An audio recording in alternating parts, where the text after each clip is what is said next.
If one were to mention the incredible feats of engineering undertaken by our now lost ancient ancestors, in particular, gigantic walls, some may lean towards the impressive, sheer enormity of the megalithic stones within the wall of Gornaya Shoria.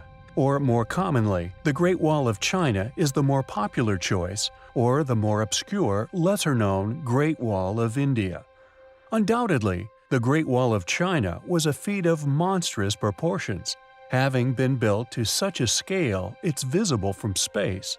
Yet what many more are unaware of is an ancient kingdom once located in southwestern Nigeria. Known as the Walls of Benin, they dwarf the Walls of China, a series of defensively constructed earthworks called Aya in Edo. They consist of 9.3 miles of intercity walls and an estimated 9,900 miles of outer wall. The walls of Benin City were described as, quote, the world's largest earthwork carried out prior to the mechanical era, end quote, by the Guinness Book of Records. The Benin City walls have been known of by Westerners since around the 1500s. Portuguese explorer Duarte Pacheco Pereira briefly described the walls during his travels. Another description was given around 1600 by the Dutch explorer Dirk Reiters. Reiters' account of the walls is as follows, quote, at the gate where I entered on horseback, I saw very high, very thick walls of earth, with a very deep broad ditch around. They were dry and full of high trees. Who built these walls? Or indeed, how did they accomplish such a mind-boggling feat? Traditional accounts suggested that assuming a 10-hour workday, with a labor force of some 5,000 men, it could have been completed within just 97 days. However, these estimates have been criticized over the years in many ways, one in particular being a lack of account for the time it would have taken to extract earth from ever-deepening holes. Yet, regardless of these discrepancies in opinion regarding the challenge in its creation, or indeed their age or origin, we find these walls highly compelling. There are many enigmatic, unexplained ancient mysteries which we have covered here on our channel. Many mysterious ruins which are slowly revealing their secrets to us. However, what must be the most intriguing of the historical subcategories has to be the O parts, out-of-place artifacts that have been found all over Earth. These mystifying items are the only subject within the field which can shed their own very unique lights upon the distant past, and sometimes hard-to-believe possibilities attached to their ages. The island of Samos within Greece is home to a number of these particular artifacts. 1.5 kilometers off the coast of Turkey, this small island has a big history. Within the island's capital museum is a wide range of very impressive artifacts. The most interesting among the collection is undoubtedly the strange bronze artifact, which according to academia, merely depicts a strange form of unknown carriage that would have once been pulled by horses. However, some also believe that the strange animals are actually depicting a form of periscope, and that the entire artifact is actually that of an ancient submarine. Additionally, there also exists another amazing artifact that we felt was worth a mention, found within private collection. Originally a religious idol, what do you think this wooden artifact is depicting? Could it actually be that of modern-day paragliders, somehow sent back in time, seen and depicted by this once ancient people as a religious vision? It's an incredible, if rather imaginative thought, but it is testament to such artifacts' intriguing nature. There are many incredible out-of-place artifacts that can be found all over Earth, each one just waiting to spark our interests. Thanks for watching, guys, and until next time, take care. Hey guys, so recently first-rank captain Vladimir Prikodko, the chairman of Russian Public Research Organization for Underwater Studies, has publicly spoken in regards to Russia, the US, and China spending billions in space, when maybe they should be spending the money deep in the sea, under the glistening polar ice caps, where he claims gigantic alien machines are hidden. And he's not the only one. Since World War II, whistleblowers from governmental bodies all over the world have been lifting the lid in regards to the fact that alien crafts are being tracked, traveling from the top of the planet to the bottom, within our oceans and above.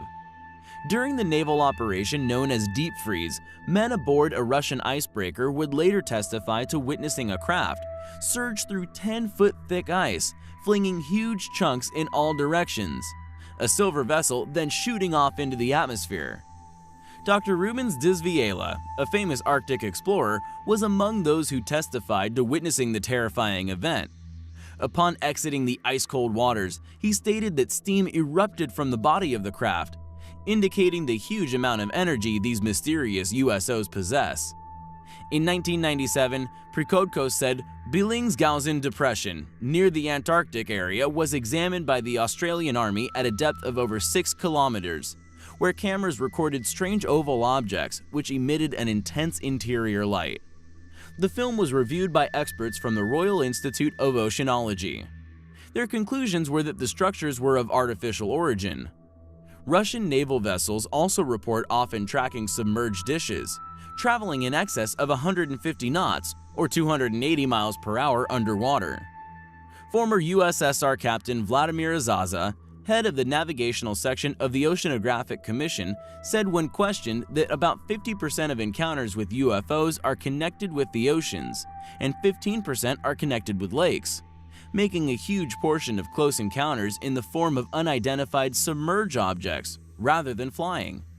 What these mysterious events are caused by, or indeed what the mysterious craft are beneath the ice cap, remains a closely guarded secret, with only handfuls of whistleblowers ever coming forward. Yet they all stress the same thing, that we are not alone on this planet. There are many things found throughout history which cast doubt onto the modern chronological paradigm in regards to the ages of man. We have often wondered how many of these proofs have been unearthed over the years, only to disappear again into the ether without even a mention. With a caption from one of the many source books of the notorious William R. Corliss, shedding some light onto the numbers of these proofs, found and discarded over the years, specifically drawn out deep from within the minds of Earth. Quote, Dr. Perez Snell of Sonora had in his collection a human jaw, which was brought out in a carload of pay dirt from a shaft stretching far beneath the Table Mountain, and with it were several stone implements. The specimen was given to him by a miner. It is only fair to state that there could not well have been found a miner in all that region who would have thought it worth his while to attempt a deception, nor even one who had any doubt in his mind as to the point we are considering.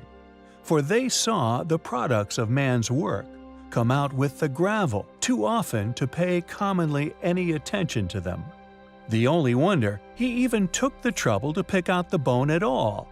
There can be no question that for one such that has been preserved, dozens and perhaps hundreds have gone down in the current of water in the sluice. The bones in question had come from a depth of 180 feet below prehistoric lava flows. Colonel Hubbs, State Superintendent of Instruction, had in his possession in 1857 portions of a human skull himself, which itself came from an impossibly old mine. End quote. It would seem the presence of these artifacts be predictably rife, yet ignored due to already established paradigms of history.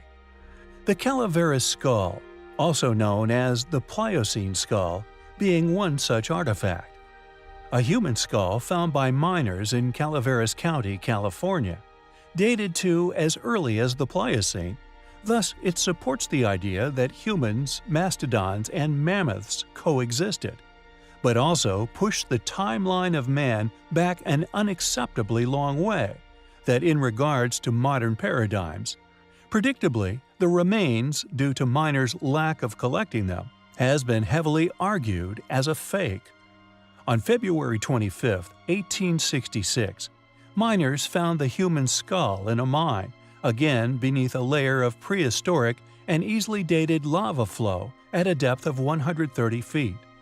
The skull made it into the hands of Josiah Whitney, then the state geologist of California, as well as a professor of geology at Harvard University.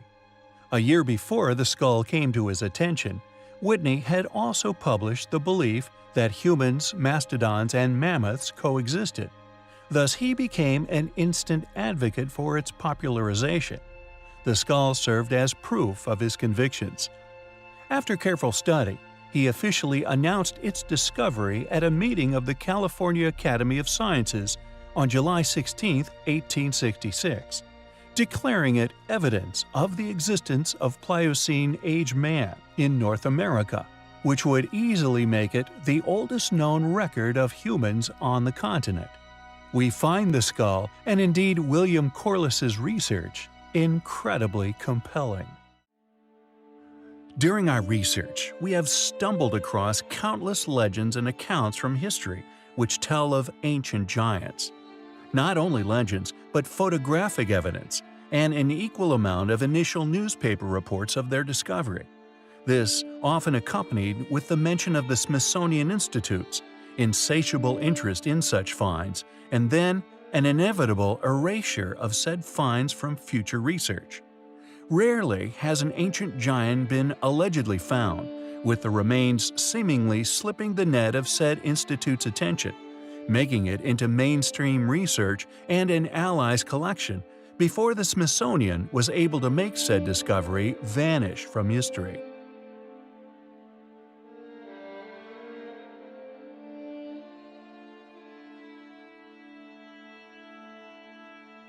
Captua being one of these particular finds, which not only matches the initial claims, but has remained in mainstream historical research.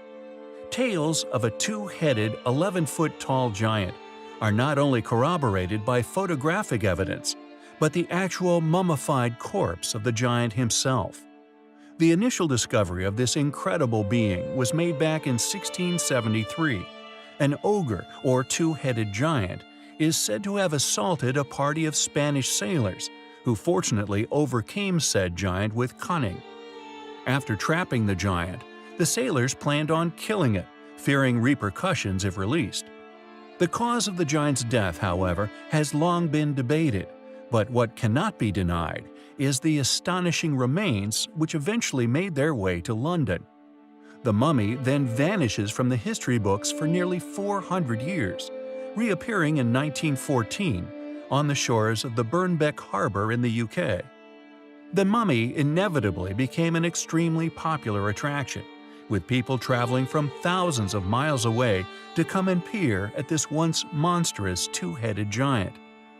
It remained in the public eye until 1959, a rare exhibit which escaped the clutches of those who would wish to hide it, with many photographs and other research projects allowed to be undertaken on the giant's remains by Lord Howard.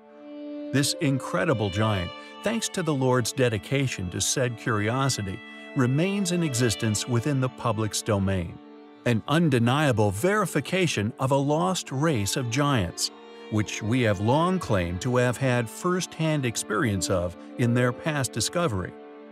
A magnificent 3-meter-tall mummified corpse of an ancient giant does indeed exist, and due to its age and primitive technologies available to said claimed sailors, when initially discovered, the possibility of it being an elaborate stitched-together hoax has been seemingly debunked, but also ignored by mainstream media due to the controversial nature of said finds.